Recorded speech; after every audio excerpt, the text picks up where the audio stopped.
नाम के शहर में तेजस अपनी पत्नी नीरू के साथ रहता था। पति पत्नी दोनों ही नौकरी करते थे। एक दिन तेजस गांव अपनी माँ के पास फोन करता है। हेलो, प्रणाम माँ। जीते रहो माँ, तुम दादी बनने वाली हो। अरे वाह, ठीक है बेटा, मैं कल ही आती हूँ। जब माँ जी शहर पहुंची तो बेटी बहू ने बहुत अच्छे से स्वागत किया। लीजिए माँ जी चाय। अरे गर्मा गर्म पकोड़े ले आओ माँ के लिए। नीरू रसोई में गई और 2 मिनट में ही पकोड़े ले आई। जी ये लीजिए। बहू जादू से बनाए हैं क्या? अभी तो रसोई में गई थी। यम्मी। माँ जी, शीला रसोई में पकोड़े तल रही है, मैं बस लेकर आई। हे भगवान, मेरा धर्म भ्रष्ट कर दिया तूने। अब तो गंगा जल से शुद्धिकरण करना होगा। दूसरे दिन, माँ जी मैंने नाश्ता बना दिया है, ऑफिस जा रही हूँ। पर अभी तो घर का सारा काम पड़ा है। शीला आती ही होगी, झाड़ू पोछा बर्तन कपड़े वो सब कर लेगी। हमारे जमाने में घर का सारा काम हम ही करते थे।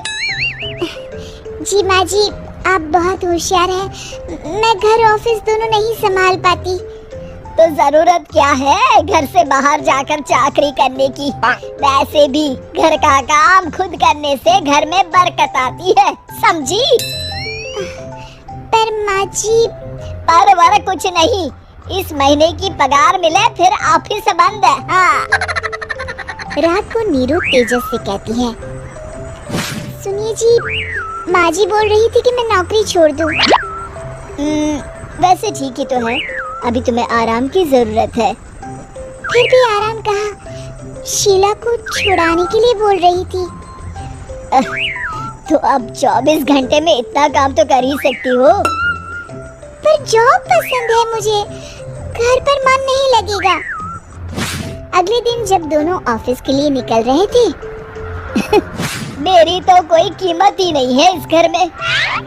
माँ जी, आजकल महंगाई बहुत है, रहन सहन भी बदल गया है। दोनों नौकरी करते हैं तभी ठीक रहता है। अच्छा, तू कहना क्या चाहती है? मेरा बेटा तुझे बिठा के खिला नहीं सकता? तू ही इस घर का खर्च चला रही है, हैं? नहीं माँ जी, मेरा वो मतलब नहीं था। मतलब खूब समझती हूँ, ये बाल धूप में सफेद नहीं किए मैंने। हाँ।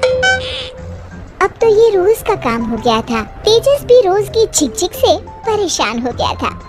एक दिन उसने कहा, नीरू, वैसे भी तुम्हें मैटरनिटी लीव मिलने वाली है, तो अभी से ही छुट्टी ले लो।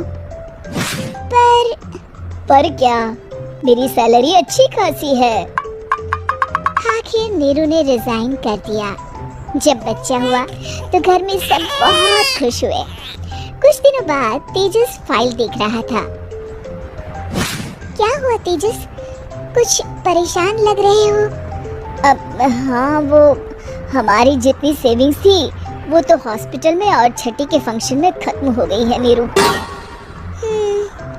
और अभी वैसे मंदी चल रही है तो मैं बोल रही थी कल मुन्ना को हेपेटाइटिस का टीका लगवाना है। नीरू, क्या पोस्टपोन नहीं कर सकते? नहीं जी, बिल्कुल नहीं। अब तेजस को समझ में आ रहा था कि उससे गलती हुई है। पैसों की कमी का असर घर के माहौल पर भी पड़ रहा था।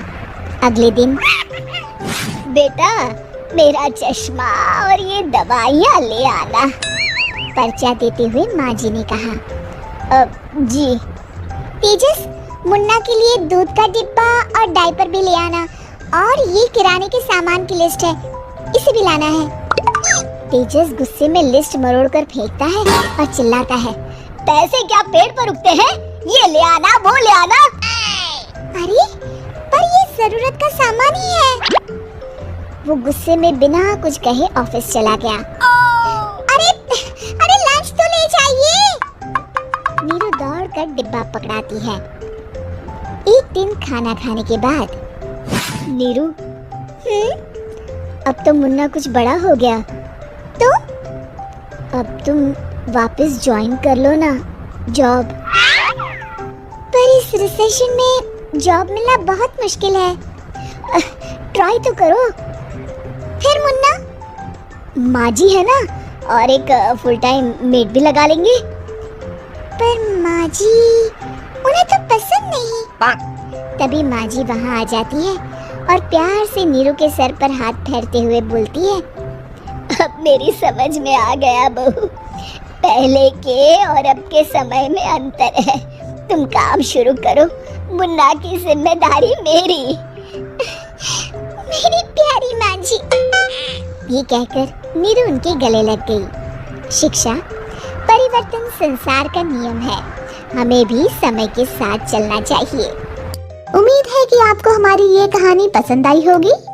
कृपया हमारे चैनल को सब्सक्राइब करें और सभी अपडेट्स के लिए बेल आइकन जरूर क्लिक करें। और हाँ, वीडियो लाइक और शेयर करना मत भूलिएगा।